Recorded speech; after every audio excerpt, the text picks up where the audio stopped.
Death Valley National Park, as you can see from the sign behind me.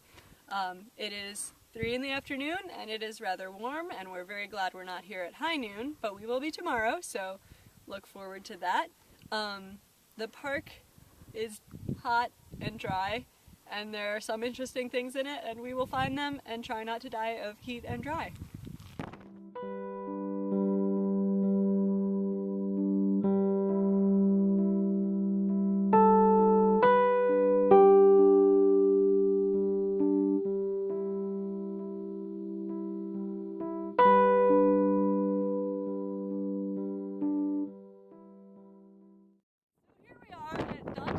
Of the Badwater Basin, which is down there. It's 280 some feet below sea level, making it the lowest, driest, and hottest point in America. It's really interesting geologically because minerals come down from the mountains when it rains, but they have no access point to get to the sea, so they just stay there. So that's why there have been landslides and other mines going on in the Badwater. What I think is cool about the Badwater is the Badwater Ultra Marathon, which happens in July, the hottest season of the year, where people run down there.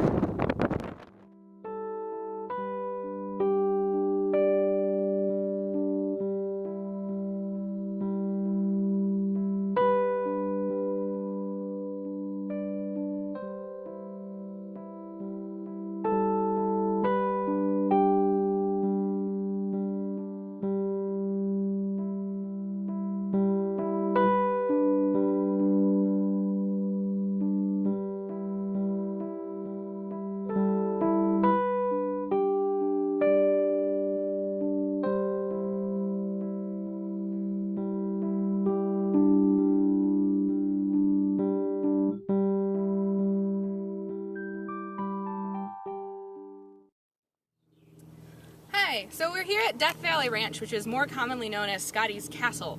And it was built in 1922 and construction went through 1931 by Albert Johnson and his wife Bessie. But it's called Scotty's Castle, which is neither of their names, you may have noticed, because Death Valley Scotty, whose name was actually Walter Scott, but not the Walter Scott you're thinking of, came out here a lot and used to tell tall tales about how he had a gold mine and how he had a castle and how he had all of these things out here.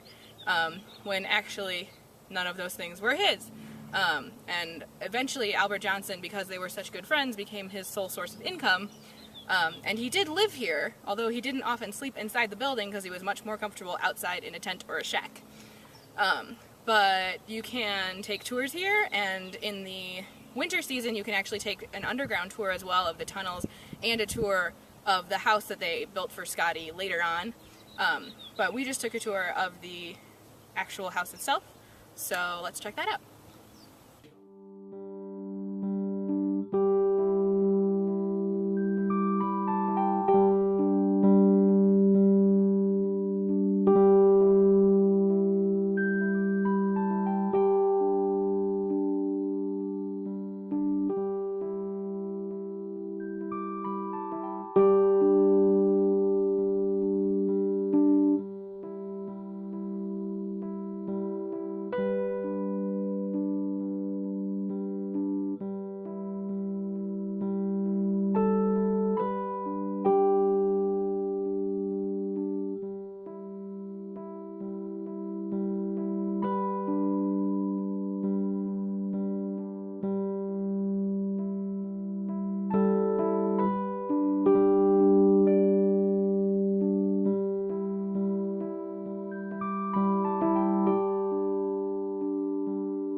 These are the mesquite sand dunes here in Death Valley, and most of the land around here is all scrubland and rocky with little green scrubby bushes and things.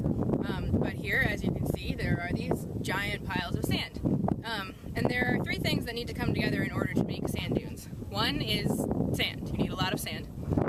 Two is wind current. You need a very, very strong winds, which is what leaves these ripples in the dunes. And third, you need something to stop the wind, because if the wind isn't stopped, then the sand just keeps going and gets distributed across the land. So that's what this mountain behind us is doing. So that's why all the sand dunes come to the foot of the mountain. So we as humans are not very well adapted to sand dunes because the sand is very loose, and as we walk around we sink, we fall, we slip down the sides. But there are animals that are very well adapted to the sand dunes, like sidewinder snakes, which move in such a way that they leave weird little J tracks and just kind of gracefully glide over the sand even though it is really, really loose.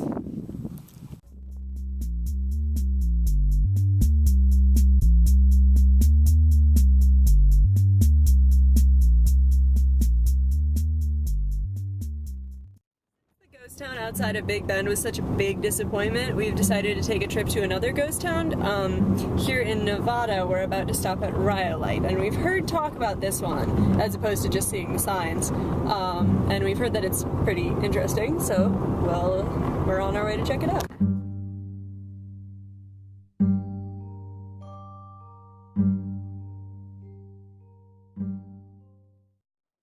So unlike Terlingua, which looked inhabited, we actually have info about Rhyolite and how it became ghosted.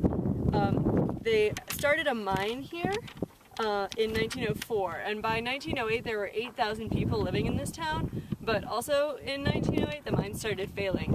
So by 1920 there were 14 people in this town, and ever since it's just been a ghost town.